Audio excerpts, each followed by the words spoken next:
Good day mga boss, ang import nga ng tropang Giga si Bolbol ay meron daw pangamba na baka posible na nga daw ito palitan ng tropang Giga.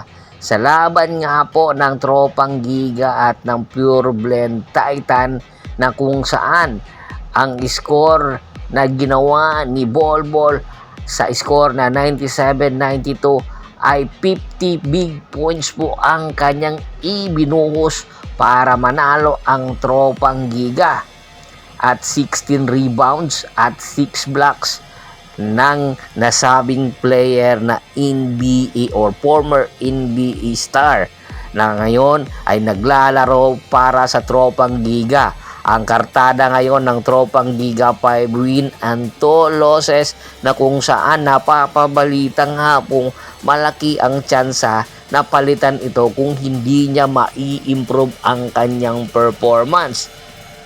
Sa lahat ng import na naglalaro nga ngayon sa bansa para sa Commissioner's Cup sa PBA, si Bolbol ang pinakamalaki ang sahod na ibinibigay sa lahat ng mga import. At the same time, meron mga insentibo at meron din mga benepisyo. At ayon sa balita, sa pagkapanalo ng tropang Giga, hindi na naman daw po pinag-interview or hindi na naman po na-interview ng mga reporter itong si Bolbol dahilan para mabigyan na naman po ng parusa itong si Bolbol na 10,000 kada hindi mag-interview. At isa pa po sa mga posible na mangyari ay mas lalong lalakihan pa po ng PBA Commissioner's Office kung sa mga susunod na laban, kung magiging best player pa rin ito, ay mas doble or triple pa po ang mangyayari. At alam nyo ba na kung sino ang nanood sa laban nila ng tropang Giga at ng Pure Blend Titan ay ang dating NBA star na si Lou Olding. Kilala nyo po ba si Lou Olding? Si Lou Olding ngayon ang president ng Sudan or South Sudan Basketball Federation na kung saan isa sa mga ganda na pinapakita ng South Sudan sa nakaraan Olympics at nakapaglaro ito sa Chicago Bulls. 10 taon na malagi sa Chicago Bulls pero hindi nakakuha ng kampyonato at naging katandem pa ni Derrick Rose. Etong si Lou Olding, 2004 first round 7th overall pick ng Phoenix pero hindi nakapaglaro sa Phoenix bagkos na i-trade ito sa Chicago Bulls noong 2004 hanggang 2014. Pagkatapos ng 10 taon pamamalagi nitong si Lou Olding, lumipat sa Cleveland Cavaliers. Pero hindi nagtagal, i-trade ito sa Miami Heat at nakapaglaro ng 2 taon. Pagkatapos ng 2 taon, i-trade na rin ito sa Los Angeles Lakers ng 2 taon.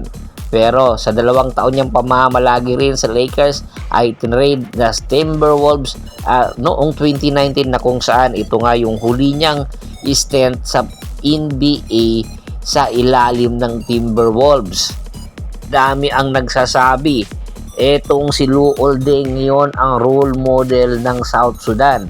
Marami rin ang nagsasabi posible pang makapaglaro ito sa basketball dahil 41 years old pa lang ito at po pwede kung hindi nga magustuhan ng tropang Giga ang ipinapakitang attitude nitong si Bolbol ay po pwede nilang kuunin bilang import itong si Lou Olding. Kahit 41 years old ito, meron pa rin po itong kakayahan at mga arsenal na tinatago. 6'9 po ang kanyang height. Alam nyo ba na NBA All Defensive Team, second team po ito. 2-time NBA All-Star 2012-2013. Kaya hindi po basta-basta ang credential na meron itong si Lou Olding.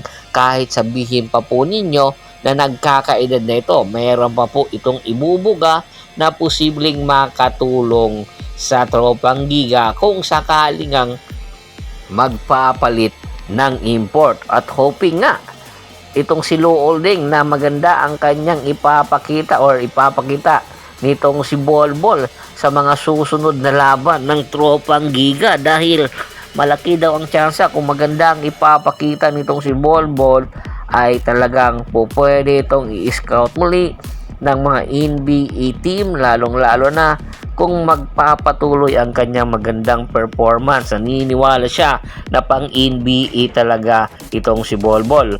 Tingin nyo ba? Makukuha muli ito ng NBA? Komento na sa baba ng video at pag-usapan po natin yan. Once again, this is Percival Monteron at your service. Don't forget to subscribe my sports channel at don't forget to click the notification bell button para ka maging updated palagi sa kwentuhan.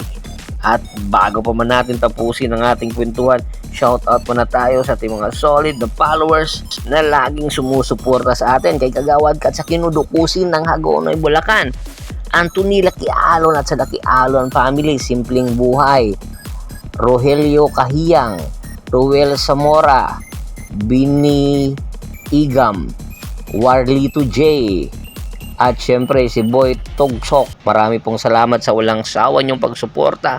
Pag-ibisita na rin po ng Facebook fanpage ko na Hapris PH3, Polgoso at Bostor para po sa mga karagdagan sports balita. Hanggang sa muling kwentuhan, maraming salamat po.